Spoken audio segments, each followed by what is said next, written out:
ဒီမိန်းကလေးလေးကဗော်လီဘောလုံးကြီးကွင်းပြင်ကိုထွက်သွားတော့မှကိုမြင်လိုက်တယ်လေသူကလေထဲကိုမြင့်တက်သွားပြီးအားနဲ့ရိုက်ချလိုက်တော့ဘောလုံးကကွင်းထဲကိုပြန်ဝင်သွားတာပေါ့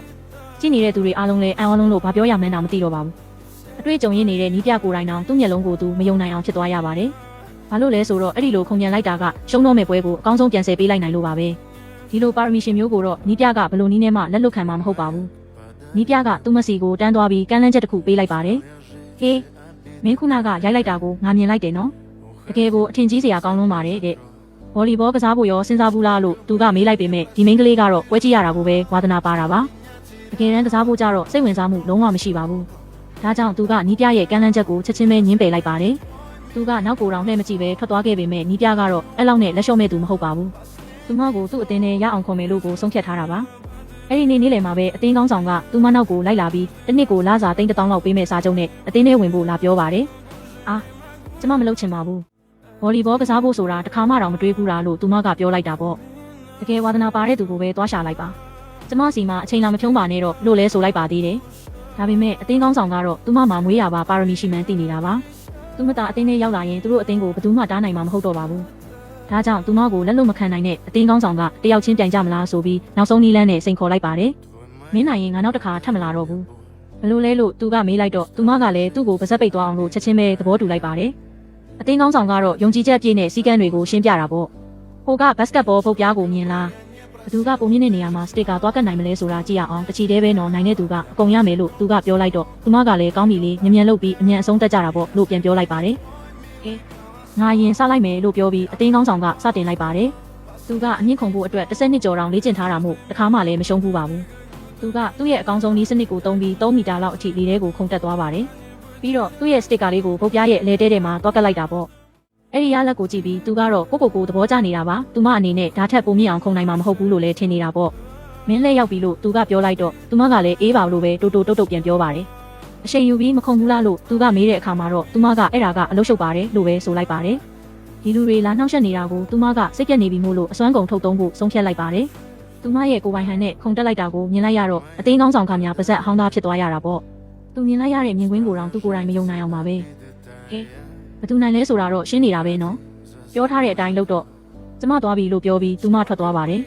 အတင်းကောင်းဆောင်ကတော့ကြောက်ရွံ့လို့ရက်ကြံခဲ့ပြီးဘာဖြစ်သွားမှန်းတောင်ချက်ချင်းသဘောပေါက်နိုင်ရှာပါဘူးအတိပြန်ဝင်လာတော့မှနီးပြစီကိုတန်းသွားပြီးအကြောင်းစုံကိုပြောပြလိုက်ပါတော့တယ်နီးပြကလက်လျှော့သွားလိမ့်မယ်လို့သူတို့ထင်ခဲ့ပေမဲ့တကယ်တမ်းတော့နီးပြကအဲ့ဒီမိန်းကလေးကိုပို့ပြီးတောင်စိတ်ဝင်စားသွားပါတယ်နီးပြကသူမရဲ့မိဘတွေစီကိုတန်းသွားပြီးဖြောင်းဖြဖို့စူးစမ်းပါတော့တယ်မိဘတွေကတော့ဒီစိတ်ကူးကဘလို့ဖြစ်ပြီးချက်ချင်းကြီးထွက်လာတာလဲလီလီကအရက်လဲအဲ့လောက်မရှိသလိုဗော်လီဘောတင်တန်းလဲတခါမှမတက်ဘူးလေလို့ပြောကြတာပေါ့ဟုတ်ပါတယ်အရက်ကတော့တိတ်မရှိဘူးပေါ့ဒါပေမဲ့သူမရဲ့အရှိန်နဲ့ခွန်အားကအဲ့ဒီအားနည်းချက်ကိုဖုံးလွှမ်းသွားနိုင်ပါတယ်ပွဲမှာသူမကစားတာကိုကျမကိုယ်တိုင်မြင်ခဲ့တာပါသူမရဲ့ရိုက်ချက်တွေကတေးသက်ပြီးအားပါလုံးပါတယ်တုတ်ပြန်မှုကလည်းအယမ်းမြန်တော့သူမကမွေးရပါအောက်ဆိုင်ဟစ်တာတယောက်ပါပဲလို့နီးပြကရှင်းပြပါတယ်နီးပြကတော့တကယ်ရတနာတစ်ပါးကိုရှာတွေ့သွားတာပဲဖြစ်ပါတယ်မိဘတွေကလည်းဗော်လီဘောကိုအယမ်းဝါသနာပါတဲ့သူတွေမို့သူတို့သမီးကို professional ဖြစ်စေချင်နေတာပါအဲ့ဒီနေ့ညစာစားပွဲမှာပဲအမေဖြစ်သူကအတင်းထဲဝင်ဖို့စတင်တိုက်တွန်းပါတော့တယ်ဒီလိုအခွင့်အရေးမျိုးကနှစ်ခါမရဘူးလေချန်ပီယံသာဖြစ်ခဲ့ရင်ဒါကနိုင်ငံအတွက်ဂုဏ်ယူစရာပဲတမိသားစုလုံးလည်းမျက်နှာပွင့်တာပေါ့လို့ပြောလိုက်တော့သူမစိတ်တွေစတင်ရင်းရိုင်လာပါတယ်မိဘတွေကိုစိတ်ပြတ်အောင်မလုပ်ချင်တာကြောင့်အကြာကြီးစဉ်းစားပြီးတဲ့နောက်မှာတော့အတင်းထဲဝင်ဖို့သူမဆုံးဖြတ်လိုက်ပါတယ်ကျမဆုံးဖြတ်လိုက်ပြီးညံရံအတင်းထဲကိုဝင်တော့မယ်တဲ့တကယ်ကြီးလားဆိုပြီးအားလုံးကအံ့ဩသွားကြတာပေါ့အဲ့ဒီအချိန်မှာပဲကျောင်းအုပ်ကြီးကနီးပြစီကိုလာပြီးအတင်းကိုဖျက်သိမ်းမယ်လို့ချင်းချောက်နေပါတယ်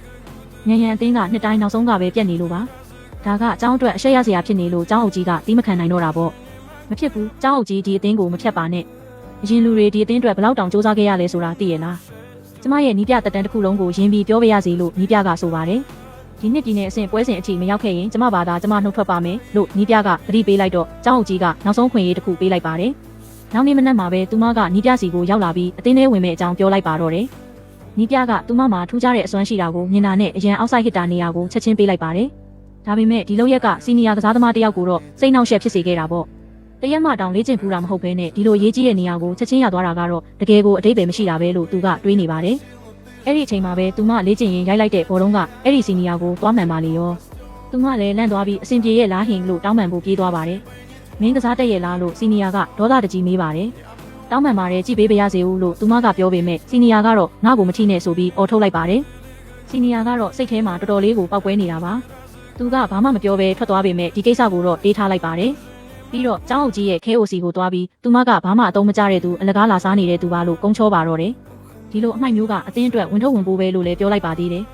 အဲ့ဒီ KO ကလည်းစီနီယာကိုစိတ်ဝင်စားနေသူမို့လို့သူမအတင်းကထွက်သွားအောင်လေ့ကျင့်ရေးတွေမှာနှိပ်စက်ဖို့ဆုံးဖြတ်လိုက်ပါတယ်သူမကတခါမှမကစားဘူးသေးတာမို့ကွင်းထဲမှာဘာလို့ရမှန်းမသိပဲရောင်ချချဖြစ်နေတာပေါ့ဘေးကကြည့်နေတဲ့နီးပြတောင်စိတ်မကောင်းဖြစ်လာရပါတယ်တော်ပြီရက်လိုက်တော့လို့နီးပြကပြောပေမဲ့အဲ့ဒီ KO ကသူ့ဘောလုံး80ပဲလက်ခံရသေးတာနောက်ထပ်20ကျန်သေးတယ်လို့ပြန်ပြောပါတယ်စမ်းသပ်မှုပြီးပြီးဒီလောက်တောင်မခံနိုင်ရင်တကယ်ပွဲမှာဘလို့ကစားမလဲအခြားသူတွေကိုဒုက္ခမပေးခင်အခုကတည်းကထွက်သွားလိုက်တာပိုကောင်းမယ်လို့သူကဆိုပါတယ်ဒါပေမဲ့နီးပြကတော့သူအခုမှစတာလေဒီလောက်လုံးနိုင်တာတော့အတော်လေးအထင်ကြီးစရာကောင်းနေပါပြီလို့ကာကွယ်ပေးပါတယ်မင်းတို့တော့အစတုန်းကဒီလောက်မတော်ခဲ့ကြပါဘူးအရာရာတိုင်းကအချိန်ယူရတာပါငါတို့ကတယောက်ကိုတယောက်ကူညီပေးရမယ်အဲ့ဒါမှမြန်ရန်အသင်းကိုကယ်တင်နိုင်မှာလို့နီးပြကပြောလိုက်ပါတယ်စီနီယာကလက်လျှော့သွားပြီလို့သူတို့ထင်ခဲ့ပေမဲ့နီးပြမရှိတဲ့အချိန်မှာတော့သူမကိုပို့ပြီးနှိပ်စက်ပါတော့တယ်မိုးတွေတဲတဲမဲမဲရွာနေတဲ့အပြင်ဘက်မှာအပတ်တရပြေးခိုင်းပြီးမပြီးမချင်းထဲကိုပေးမဝင်ပါဘူးသူမလည်းအန်ကျိတ်ပြီးအဆုံးထိစူးစမ်းခဲ့ပါတယ်တလကြာပြီးတဲ့နောက်မှာတော့သူမရဲ့ပထမဆုံးတကယ်ပွဲစဉ်ရောက်လာပါပြီဒီပွဲကိုနိုင်မှပြည်နယ်အဆင့်ဘိုလ်လူပွဲကိုတက်ရမှာဖြစ်တယ်လို့မြန်ရန်အသင်းလဲဆက်ပြီးရှိနေနိုင်မှာပါကံကောင်းတာကသူမရဲ့မွေးရပါပါရမီကြောင့်ပဲအဲ့ဒီပွဲကိုအနိုင်ရရှိခဲ့ပါတယ်ဘေးကကြည့်နေတဲ့စီနီယာကတော့ဒါကိုမနာလို့ဖြစ်နေတာပေါ့ဒါကြောင့်ဘိုလ်လူပွဲနေ့မှာသူမကိုပွဲမကစားနိုင်အောင်ပစ္စည်းတူလောင်ခန်းထဲမှာလှည့်စားပြီးပိတ်လောင်ထားလိုက်ပါတော့တယ်ဟေးငါ့ကိုဒီထဲမှာထာဝရပိတ်ထားချင်တာလားမဖြစ်ချင်နေတာလဲတကားဖွင့်ပေးစမ်းလို့သူမကအော်ပေမဲ့စီနီယာကတော့ငါ့ကိုအဖြေတစ်ခုပဲပေးလို့ဆိုနေပါတယ်ပွဲကစတော့မယ်ဒါပေမဲ့သူမကတော့ပေါ်မလာသေးပါဘူးနီးပြလည်းစိတ်ပူပြီးယူမတက်ဖြစ်နေရပါတယ်အချိန်မီမှာပဲသူမရဲ့အကူဖြစ်သူကသူမကိုရှာတွေ့ပြီးကယ်ထုတ်နိုင်ခဲ့ပါတယ်ပွဲစနေတာကြပြီလားအချိန်မီသေးရဲ့လားလို့သူမကမေးပြီးကွင်းထဲကိုအပြေးလွှားသွားပါတယ်နီးပြကသူမကိုမြင်လိုက်ရတဲ့အချိန်မှာတော့အသက်ဆက်ခွင့်ရလိုက်တယ်လို့ပါပဲသူမကိုကွင်းထဲကိုချက်ချင်းလွတ်လိုက်ပါတယ်ဒီတစ်ခါတော့သူမကအလျှော့ပေးမှမဟုတ်တော့ပါဘူးသူမမှာဘလောက်အထိစွမ်းရည်ရှိလဲဆိုတာကိုအားလုံးကိုပြသတော့မှာပါနောက်ထပ်ဘာတွေဆက်ဖြစ်မလဲဆိုတာကတော့တကွင်းလုံးကိုအံ့အားသင့်စေခဲ့တယ်လို့မနာလိုဖြစ်နေတဲ့စီနီယာကိုလည်းကြောင်သွားစေခဲ့ပါတော့တယ်